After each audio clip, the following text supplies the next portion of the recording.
Magandang araw po sa lahat, mga kalingap, mga kapatid. So ngayong araw na ito, andito tayo, pasyalan ko po yung tanim ng kamote, no? Tinanim natin ang kamote dito sa bukid. Baka may kakalaman na ito kasi tag-ulan na po.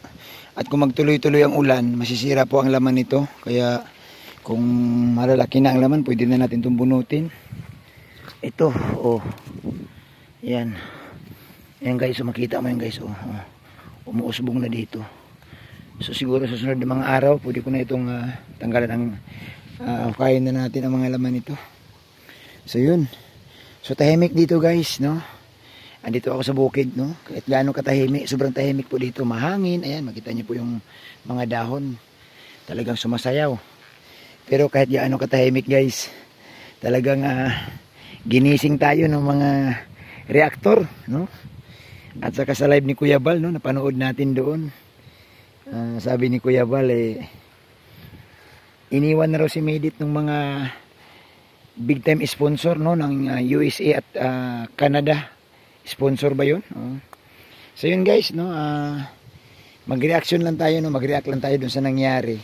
Siyempre bilang isang reactor ng Kalingap, normal po yan guys na may mga ganitong issue. Pwede tayo magbigay ng opinion. Kasi nga reactor naman tayo, hindi naman tayo anti-Kalingap. Siguro ang pinapayagan nga ni Kuya Bal mag-reaction yung hindi Kalingap Tayo pa kayang Kalingap. Hindi po ba? So ito, guys, oh.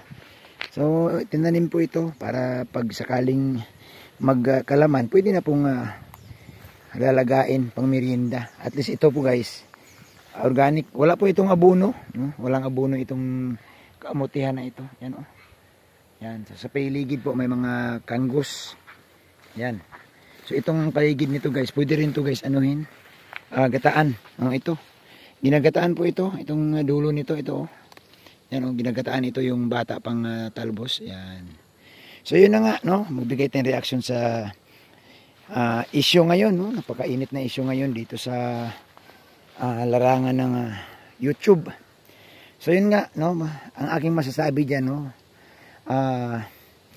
Salot, no? Sumasaludo ako doon sa mga sponsor, no, na naisip nila na maghanap ng ibang deserving na tulungan. Unahin natin guys yung sponsor. Sinasaluduhan ko po ang mga sponsor na ito dahil naisip nila na yung kanilang tulong ilipat po doon sa nangangailangan. Ito man talaga ang dapat gawin. Nagtataka nga lang ako, bakit tutulungan mo yung isang beneficiary kung maalwa naman ang buhay na. Ang bahay maganda naman hindi man nakatira sa tagpi-tagping bahay, di ba? So tama, no, tama ito mga Kalingap, itong ginawang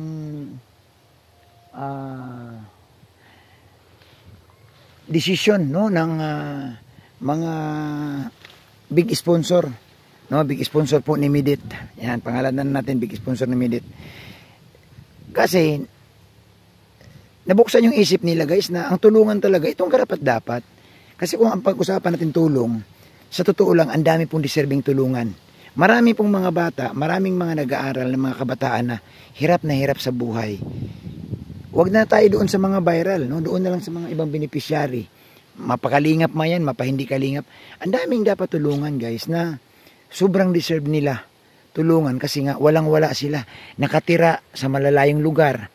Nag-aaral, di ba? Nag-aaral sila, pero hirap na hirap. Halos walang baon, pumapasok, gutom, kasi nga walang kakayahan. So, saludo po, no? Saludo doon sa mga sponsor na buksan ang kanilang isip na tulungan itong mga dapat naman talagang tulungan. Deserving na mga tao. Katulad nito sa picture natin, o yan. Yung bang mga tao talagang hirap sa buhay, yung mga pamilya na ang bahay ganito. So, di ba ito ang masarap tulungan. Hindi, wag na ako in-encourage ko kayo na wag kayong tumulong doon sa magaganda naman natulungan naman katulad kay Medit, ito, real talk tayo, wag naman masamain. Si Medit po guys, natulungan na po. At kung mapansin ninyo guys, ang bahay naman ni Medit simentado. Ako personal, nakapunta ako. Simentado man ang bahay nila. So kung pag-usapan natin dito, no, hindi sinasabing sinisiraan natin si Medit. Ang sinasabi ko dito, pabor ako sa desisyon ng sponsor na maghanap ng deserving tulungan because Eh si Millet guys, kita nyo naman, medyo okay naman na, natulungan na ng Kalingap at natulungan na rin ng mga sponsor. Di po ba? O kita nyo naman, di ba? Nakakapag-out of town na siya. O ibig sabihin, natulungan na siya. Eh guys, marami pa po, no? Hindi mabilang sa daliri ng paa at kamay ninyo ang mga taong dapat tulungan. Marami pong vlogger, hindi lang sa Kalingap. Sa kay Kuya Balang, ang daming po din tulungan. Kay Kalingap Rab, ang daming mga gustong mag-aral. Mga nag-aaral na hikahos. Mga nag-aaral na nakatira sa bahay na sira. Katulad kay Maribel, kay Andrea. Sila yung mga estudyante guys na nakatira sa tagpi-tagping bahay. Siyempre, hindi man papabahayan kagad ni Kalingap Rab kasi may inuuna pa. So kung kayong mga sponsor, magsama-sama, tutulong dito sa mga pabahay ni Kalingap Rab, marami kayong matutulungan guys. Sa totoo lang. So yun po ang ating opinion, no? Siyempre, saludo, no? Saludo tayo doon sa sponsor. Yan, salute sa inyo, ma'am, sir, sa inyong kabutihan. At sa pangalawang reaction natin guys, no? Hindi ako pabor na bumalik sa Kalingap.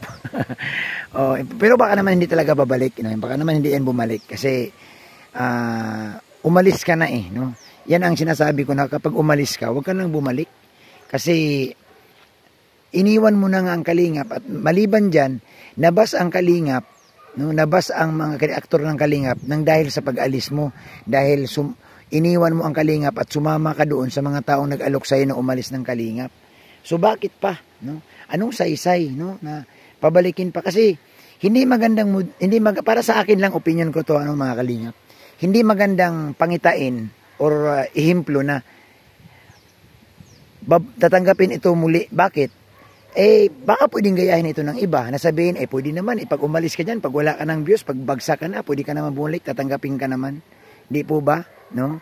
Pero wala tayong magagawa, no, kung ano ang desisyon ni Kuya Bal. Respetuhin natin ang desisyon ni Kuya Bal, desisyon ni Kalingap Rab, kung talagang pabalikin pa si Millet. Yan po yung aking opinion. No? Kung ako lang masusunod, ayaw ko na kasi siyempre iniiwas nga natin na muli magkagulo na naman. Di po ba? Kasi alam na natin bakit ba niya iniwan ang Kalingap? Because nainganyo, no? Natukso sa mga malalaking ayuda. Pinili, sinamahan ang mga sponsor, umalis. Tapos kung ninyo pang nabalitaan, kinalaban ang Kalingap, diba? Inordera na banatan ang Kalingap. So hindi maganda. Para sa akin hindi na. Marami naman po siguro, sabi nga, tama yung sinabi ng sponsor na mas marami ang deserve tulungan. So siguro maghanap na lang siguro ng iba pang matutulungan. Wag nang pabalikin guys kasi marami po ang hindi talaga bubuto at ang isa na dyan yung mga viewers. Hindi po talaga sila papayag na bumalik pa, no? Ang isang umalis na, no? Kita nyo naman ang nangyari nung pag-alis, 'di ba? Nagbuo ng sariling community, 'di ba? Binakbakan ang Kalingap. Talaga lahat na lang, 'di ba? So ngayon, kagaya nito, pero ako naman malakas ang loob ko na malakas ang paniniwala ko na por delikadisa, sa tingin ko hindi yan babalik. Maliban na lang kung wala siyang ganun, no? Na muli babalik siya, pero ako kasi pag sinuka mo na, wag mo nang dilaan pang muli. Ang pangit tingnan. So yun lang po guys, no, yung ating reaction, no. Muli po maraming salamat sa inyong lahat. Shout out po kay Tita Ganda, kay Ma'am Carmen, yan, shout out kay Ma'am De Leon, Morina De Leon, shout out po.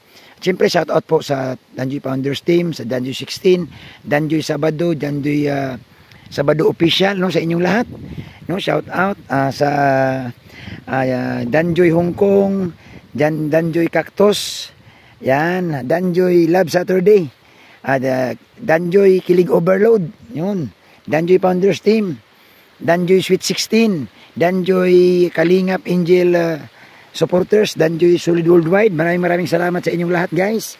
Muli isang mapagpalang araw sa ating lahat at God bless po. Ingat po tayong lahat, mabuhay.